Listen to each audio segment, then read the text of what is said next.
have you ever found yourself in a conversation with someone who doesn't speak your language? You find yourself speaking slower as if that'll help them understand. Or you start using those coded baseball hand signals that are somehow supposed to get your message across. It is precisely these situations that have continued to fuel the race towards creating a universal speech translation device. Currently available speech translation technology falls short in a number of important areas, but with devices like Sigmo popping up and companies like Google and Microsoft entering the market, we might soon witness technology once reserved for the science fiction genre enter into reality. Still, we're left questioning how exactly a breakthrough in translation technology might affect communication in all corners of the world. Doctors Without Borders surgeon David Lauder, currently based in Pacific in the Central African Republic, writes that he's not even sure that the diversity of world languages is a problem that needs solving. Maybe the diversity of world languages is like biodiversity, a natural thing that is best preserved.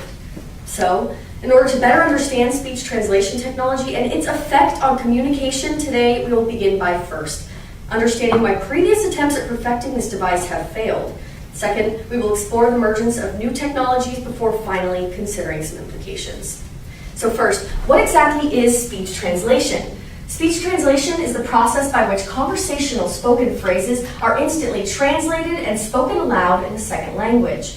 Though the concept has been around for decades, the technology we've seen has never quite measured up to the grandeur of what shows like Star Trek and Doctor Who theorize as being possible.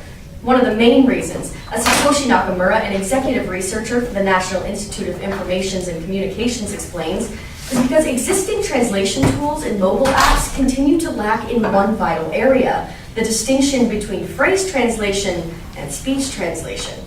Phrase translation is when a system translates a fixed and finite set of phrases that have been manually entered into a system, whereas speech translation necessitates the ability to recognize the many nuances within a spoken language.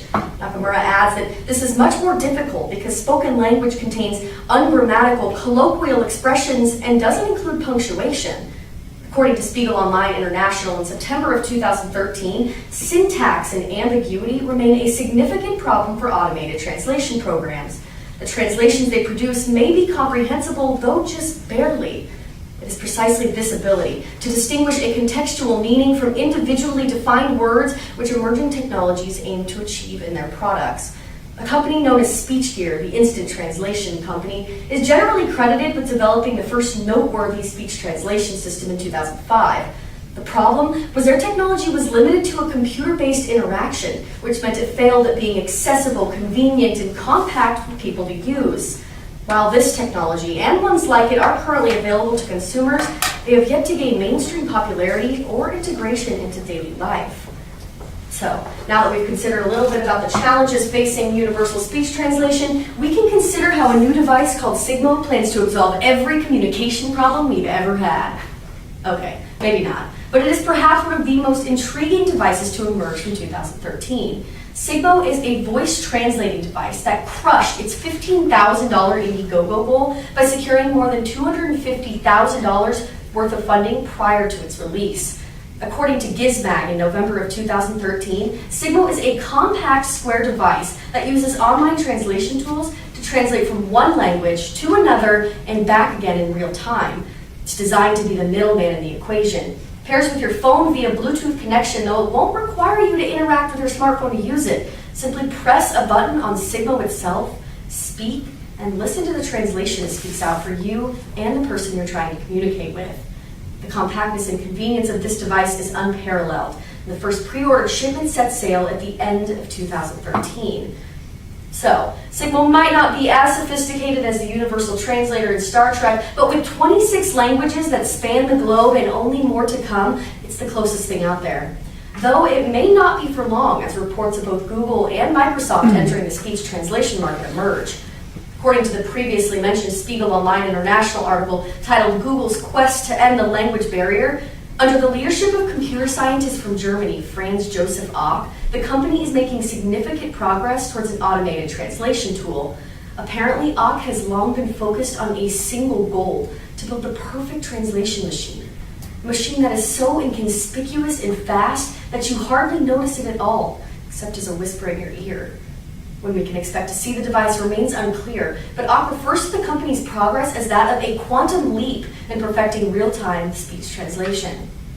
As for Microsoft, according to Extreme Tech, a web resource for technology reviewers, in November of 2013, Microsoft Research has just unveiled software that translates your spoken word into that of another language while preserving the accent, timbre, and intonation of your actual voice.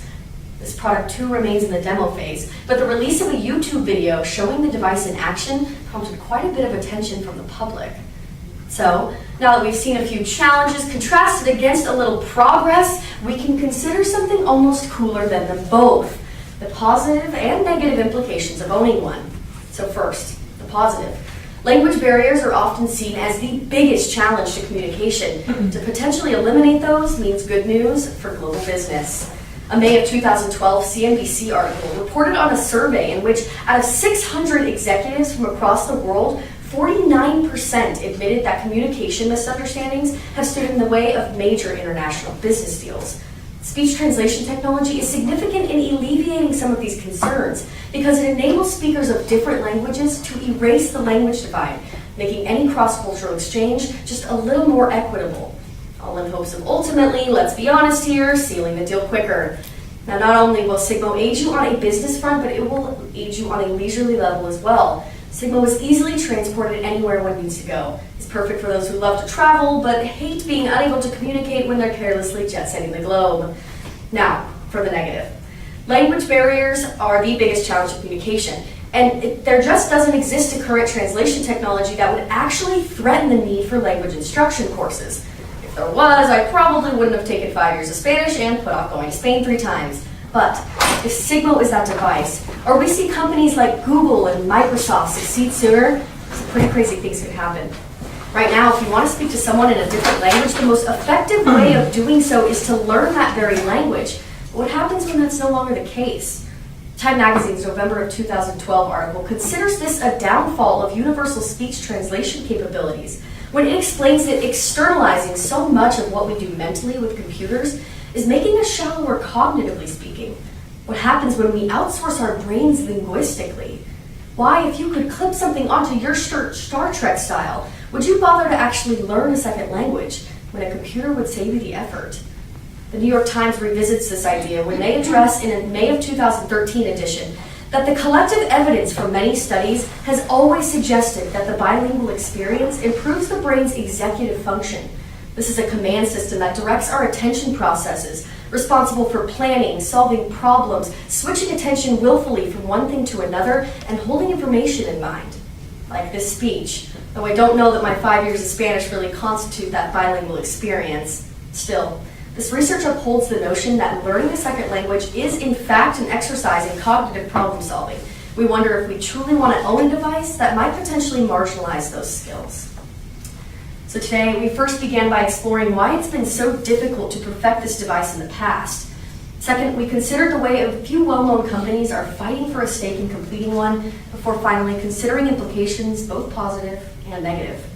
Dr. David Lauder in the Pacific African Republic might not be too keen on owning this device for himself, but he says he does have a new first choice for best superpower, the power of universal conversation. To understand any language as it's spoken and then reply, idioms and all, and be understood. Either way, if language courses and superpowers just aren't working for you, it won't really make a difference, because the speech translation technology that's on its way promises to do all the work for you.